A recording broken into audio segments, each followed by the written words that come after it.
မိမိတာရှင်ငိမ့်မယ်ကျမနာမည်ကဘီယွန်ကာအသက်36နှစ်ရှိပါပြီအိမ်တွင်းမိုင်းလှဆင်တဲ့ကုမ္ပဏီတစ်ခုမှအလုပ်လုပ်နေတယ်ကျမနေတဲ့အိမ်ဖြူကြီးကအကြီးကြီးစိတ်ဆိုးနေတဲ့မြခင်ကျဲကြီးလည်းရှိတယ်ဖြတ်သွားဖြတ်လာလုပ်တဲ့လူတိုင်းကကျမအိမ်ကြီးကိုကြည့်ပြီးကျမနဲ့တွေ့လေတိုင်းကံကောင်းလိုက်တာနော်လို့ပြုံးပြီးပြောရကြတယ်ကျင်းနဲ့ကျမလက်ထပ်ခဲ့တယ်။များမြင်မှာတော့ကျမတို့နှစ်ယောက်ကပျော်ရွှင်တဲ့အိမ်အောင်တဲ့ဘဝကိုပိုင်ဆိုင်ထားသူတွေပေါ့။တကယ်တော့ကျမတို့မပျော်ရွှင်ကြပါဘူးတကယ်ပါ။နေ့တိုင်း9 နာရီဆိုရင်ဖုန်းခေါ်တန်းကြားရပါပြီ။ဘာလို့လဲဆိုတာကျမသိတယ်။ကျင်းရဲ့အမေ Mrs. Cable ပါ။သူကနေ့တိုင်းဖုန်းခေါ်တယ်လို့ကျင်းကလည်းအမြဲပြန်ပြောနေတတ်တယ်။ပြောနေတာကလည်းမိနစ်30လောက်ကြာတယ်။ကျမကတယောက်တည်းထိုင်ပြီးကော်ဖီတောက်ရတယ်။ Miss Cable ကဂျိန်းကိုအများကြီးပြောပါတယ်။ဒါဒီနေ့ဘာနဲ့တိုင်စီးမှလဲဆိုတာမျိုးကစာမေးပါတယ်။ဘာနဲ့စာဘလို့သွားပိုက်ဆံကိုဘလို့သုံးဆိုတာမျိုးလည်းပါတယ်။ဂျိန်းကလည်းအားလုံးနားထောင်ပါတယ်။ဘလို့လုပ်ရမလဲမေးလို့လည်းပြန်မေးတတ်ပါတယ်။ဒီနေ့မှတော့ကျမကသူ့ကိုဂျိန်းဒီနေ့ရှင်နဲ့တိုင်ပြရောင်စီးရင်ကောင်းမယ်ထင်တယ်လို့ပြောတဲ့အခါသူကသူ့မိကိုဖုန်းဆက်ပြီးမေနဲ့တိုင်ကိုဘယ်ရောင်စီးရမလဲလို့မေးပြန်ပါတယ်သူကကျမပြောတာကိုနားမထောင်တယ်လို့ကျမပြီးတဲ့အကြံဉာဏ်ကိုလည်းမယူပါဘူးအဲ့ဒီဖြစ်ပျက်တွေကနေတိုင်းမှာကျမစိတ်ထဲမှာတိမ်ငယ်လှပါတယ်ကိုယ်တိုင်လည်းအရေးမပါတယ်လို့ခံစားရတယ်တနင်္ဂနွေနေ့တွေကတော့အဆိုးဆုံးပါအဲ့ဒီနေ့ဆိုရင်ကျမတို့နှစ်ယောက် Mrs. Cable ရဲ့အိမ်ကိုသွားရတယ်။နေ့လဲစားဖို့ပါ။ညင်းဆန်ခွင့်မရှိဘူး။သွားရမယ်လို့ဂျိန်းကပြောတယ်။ Mrs. Cable ရဲ့အိမ်ကိုရောက်ရင်သူကတကားဝါကကြုံနေပြီးဂျိန်းကိုပွေးဖက်နှုတ်ဆက်ပါတယ်။ကျမတို့ Hello Bianca လို့အေးဆက်နဲ့နှုတ်ဆက်တယ်။ကျမကမိဖို့ကြောင့်ဝင်ပြီးစားတောက်ဖို့ပြင်ရတယ်ပကံတွေယူပြီးစပွဲခင်းတယ်သူကကျမလှုပ်သမျှကိုလိုက်ကြည့်နေပြီးဒီခင်းကိုဒီမှာထားအဲ့မှာမထားနဲ့စသည်ဖြင့်ညွှန်ကြားတယ်စားဖို့ထိုင်လိုက်ပြီးဆိုတာနဲ့ Mrs. Cable ကဂျင်းကိုစားတောက်တွေထည့်ပြီးအသားတွေလှီးပြီးရေခွက်ထဲရေပြည့်ပြီးနဲ့ဘရင်တစ်ပါးကိုပြုစုတယ်လို့မျိုးလုပ်တယ်ဂျင်းကဘရင်မဟုတ်ဘူးသူကအရွယ်ရောက်နေတဲ့သူပါကျမကတယောက်ထဲစားနေရတယ်ကျမကိုဘသူကမှစကားမပြောဘူးဖက်မလုပ်ဘူးအစီကံတယောက်လိုပါပဲတနင်္ဂနွေတနေ့မှာတော့ကျမမှာသတင်းကောင်းတစ်ခုရှိတယ်ကျမယာဒူးတိုးတယ်လို့ပြောတဲ့အခါ Mrs. Cable ကကျမကိုလှမ်းကြည့်ပြီးအော်အေးသိကောင်းတာပဲလို့ပြောပြီးမြင်သူ့မျက်နှာမှာတော့ကောင်းတဲ့အရေးအယောင်မမြင်ရပါဘူးအေးဒါပေမဲ့ဂျင်းကိုတော့မိထားလို့မဖြစ်ဘူးနော်ယူဆိုင်ရမယ်တားကိုချီရတာပိန်နေလို့ပြောတယ်ကျမရဲ့နှလုံးသားတွေပြုတ်ကျသွားသလိုပါပဲကျမဂျင်းကိုလှမ်းကြည့်လိုက်တယ်ကျမဘက်ကများကာကွယ်ပြောပေးမလားလို့ပါဒါပေမဲ့သူကလှုပ်တောင်းမလှုပ်ပဲခေါင်းငိတ်ပြတယ်ဟုတ်တယ်ဘီယန်ကငါခုမှတော်တော်စားနိုင်တာလို့ပြောပြီးကျမကိုလှမ်းကြည့်တယ်သူ့မျက်လုံးတွေကကျမကိုအပြစ်တင်နေတယ်ကျမတအားကိုတိမ်ငယ်သွားပြီးငိုချလိုက်ချင်တယ်ဒါပေမဲ့ကျမမငိုစားပြီးတဲ့အခါပကံတွေကိုဆေးတယ်သူတို့သားမိကတော့ TV ကြည့်ရင်ရဲနေကြတယ်မိဖို့ကြောင့်ထဲမှာကျမတယောက်ထဲလက်တွေကဆူဆွတ်နေပြီးနှလုံးသားတွေကလေးလံနေတယ်အိမ်ပြန်ရောက်တော့လဲကျမပင်ပန်းနေတယ်ကျမကနားမယ်ကြံလုံးချင်းကတနားရီလောက်ကြာအောင်သူ့မိနဲ့ဖုန်းပြောပြန်တယ်ကျမတယောက်ထဲအိပ်ယာဝင်ခဲ့တယ်မျက်လုံးတွေကိုမှိတ်ထားလိုက်တယ်ထီးကြံလို့ပါ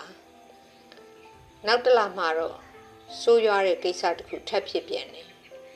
ဗန်ထဲကပတ်စံတော်တော်များများညော့နေတယ်ကျမလည်းမသုံးမဲဘလို့ဖြစ်တာပါလဲဆိုပြီးဂျိန်းကိုမေးတော့သူကသူ့မိကိုချေးလိုက်တာလို့မတက်မတာနဲ့ဖြေတယ်ကျမမယုံနိုင်အောင်ပါပဲဘာပြောတယ်ကျမကိုတခွန်းတောင်မေးပါလားလို့ပြောမိတော့ဂျင်းကဒေါသထွက်သွားတယ်သူကငါ့မေကသူ့အိမ်ကိုပြင်ကျင်နေဆိုလို့ပေးလိုက်တာဘာဖြစ်တယ်လဲတဲ့ကျမစိတ်ဆိုးသွားတယ် ဒါကကျမတို့နှစ်ယောက်စုထားတဲ့ပတ်စံလေးလို့ပြန်ပြောတော့ငါမိကငါ့အတွက်အများကြီးရုန်းကန်ခဲ့ရတာသူ့ငါမငင်းနိုင်ဘူးမင်းတော်တော်လောဘကြီးတာပဲလို့ဩပါတယ်သူ့စကားတွေကကျမကိုထိခိုက်စေလာပါတယ်ကျမကပိုက်ဆံမေတ္တာလောဘကြီးတာမဟုတ်ဘူးကျမကသူ့မိန်းမပါကျမတို့တယောက်ကိုတယောက်ပြောဆိုတိုင်မြင်ရမယ်ဆုံးဖြတ်ချက်အတူတူချရမယ်ကျင်းကကျမကိုသူ့ရဲ့အဖော်ဖက်ဖြစ်မမြင်ဘူးသူသိတာသူ့မိရပထမပဲကျမကဒုတိယပါဒါမှမဟုတ်သူ့အတွက်ဘာမှမဟုတ်တဲ့သူလည်းဖြစ်နိုင်ပါတယ်အဲ့ဒီညအိယာပေါ်မှာလှဲရင်ကျမရဲ့ဘဝအမှန်ကိုတွေးပြီးဝမ်းနည်းမိတယ်ကျမကသူ့ရဲ့ဘဝချင်းပေါ်တယောက်မဟုတ်လူသားရင်းမြစ်တက်ပဲသူ့အတွက်ချက်ပြုတ်ရှော့ဖို့တိမ့်ဆဲပေးတဲ့သူအလုတ်လုတ်ပြီးပတ်စံစုပေးတဲ့သူဒါပြင်သူချစ်တဲ့သူမဟုတ်တဲ့ကျမသူ့အတွက်တော့သူ့မိကပထမအမြဲတမ်းပထမပါပဲကျမကတော့တိတ်ချစ်ကြတဲ့သူတို့သားမိအတွက်တတိယမြောက်လှဲပြီးပါကျမရဲ့အိမ်အောင်တဲ့ဘဝမှာကျမကအပေခံဖြစ်နေပါပြီကျမမျက်ရည်တွေစီးကြလာတယ်ဘာလို့ရမှန်းလည်းမသိတော့ဘူးဒီနှောင်ဖွဲ့ထဲမှာကျမပိတ်မိနေပါတယ်တညတကောင်ချိန်လောက်မှဖုန်းနံမြည်လာတယ်တကောင်လေးကြီးမှာပါနှစ်ဖန်ဆိုကျမမွေးနေကျမအိတ်ချင်နေပါပြီကျင်းကဖုန်းဖြေပါတယ်မေဘာဖြစ်တာလဲကျမထထိုင်ပြီးနားထောင်ဘာဖြစ်တဲ့အမေခေါင်းမူးနေတယ်စိတ်မချရဘူးဟုတ်လားကျင်းရဲ့အတန်းကကျဲပြီးကြောက်နေပုံပေါ်တယ်ကျမပြောမလို့ဟန်ပြင်းနေပေမဲ့သူကကျမကိုမကြည့်ပဲသူ့မင်းနဲ့ပဲပြောနေပါတယ်ပြီးတာနဲ့အဝတ်လဲပါတော့တယ်ငါသွားမှဖြစ်မယ်မိနားမှာငါရှိနေမှာလို့ပြောတယ်ဂျေးနှစ်ဖန်ကျမမွေးနေလေလို့ပြောတော့ဒါအရေးပေါ်ကိစ္စပြီးရင်ကားလို့ပြန်ပြောပြီးထွက်သွားတယ်ကားပိတ်တန်ကြားလိုက်ရတယ်ကျမမွေးနေမတိုင်ရင်တညမှာဂရင်ပေါ်မှာကျမတယောက်ထဲကြံခဲ့တယ်သူကသူ့မိစီကိုထွက်သွားတယ်ကျမငိုချလိုက်မိတယ်နောက်တနေ့မနေ့သူပြန်လာတယ်ကျမမွေးနေမှာပေါ့ကျမကို Happy Birthday လို့တောင်းမပြောပါဘူးပန်းတွေဝေပေးဖို့ဝေးလို့ပြုံးတောင်မပြုံးပါဘူးသူကြည့်ရတာတခုခုအရေးကြီးနေတယ်လို့ပဲဒီနေ့မေတို့အိမ်ကိုပြောင်းလာလိမ့်မယ်လို့ပြောတယ်ကျမတို့စီကိုဟုတ်လားချင်းကခေါင်းငိမ့်ပြတယ်ဟုတ်တယ်သူကတယောက်တည်းမနေရဲဘူးသူ့အတွက်ငါတို့ရှိမှဒီနေ့ပြောင်းလာမှာနေပါဦးကျမတို့ဒီအကြောင်းတစ်ခါမှမပြောဘူးပါဘူးဒါကကျမတို့အိမ်လေးချင်းကဒေါသထွက်သွားပါတယ်သူကငါမေကွာသူကငါအတွက်ပထမပဲဒါဆုံးဖြတ်ချက်ပဲကျမအော်ဟစ်ပြစ်လိုက်ချင်မိမယ်မအော်ပဲထိုင်ချလိုက်တယ်ကျမရဲ့မွေးနေ့အိမ်မက်ကတော့ဖြည့်ဆည်းခံလိုက်ရလို့ဖြည့်ဆည်းသွားပါပြီနေ့လယ်မှာတော့ Mrs. Gable ပြောင်းလာပါတော့တယ်သူကအထုပ်ပိုးတွေတလေးကြီးယူလာတယ်ကျင်းရကူတဲပြီးနေရာချပြီးတယ်ကျမကတောင်းတောင်းကနေရက်ကြည့်နေလိုက်တယ်ကျမကကိုတရားမှမမေးကြမပြောကြပါဘူး Mrs. Gable ကနေရာတိုင်းကိုလှည့်ပတ်ကြည့်တယ်ပစ္စည်းတွေကိုကင်တွေ့ကြည့်တယ်ငါဒီမှနေမယ်အဲ့လိုပြောပြီးဧည့်သည်ခန်းကိုညွှန်ပြတယ်အဲ့ဒီခန်းကကျမတို့အိတ်ခန်းနဲ့ကပ်ရက်ပါနောက်တော့မိဖို့ကြောင့်လည်းဝင်သွားပါတယ်ကျမရဲ့မိဖို့ကြောင့်ကိုကျမသဘောကျစနစ်တကျနဲ့တန်တန်ရှင်းရှင်းတက်တက်ရဲ့ပြင်ဆင်ထားပါတယ် Mrs. Gable ကကျမရဲ့နံရံကပ်ဗီဒီယိုတွေကိုလိုက်ဖွင့်ပြီးပကံနေခွက်တွေကိုထုတ်ပစ်တယ်အကုန်တလွဲလို့လည်းပြောသေးတယ်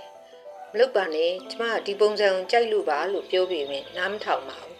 ငါကကူညီနေတာဟဲ့လို့ပြောပေမဲ့ကူညီတာမဟုတ်ပဲသူစိတ်ထင်ရပြီးရှောက်လုပ်နေတာပါ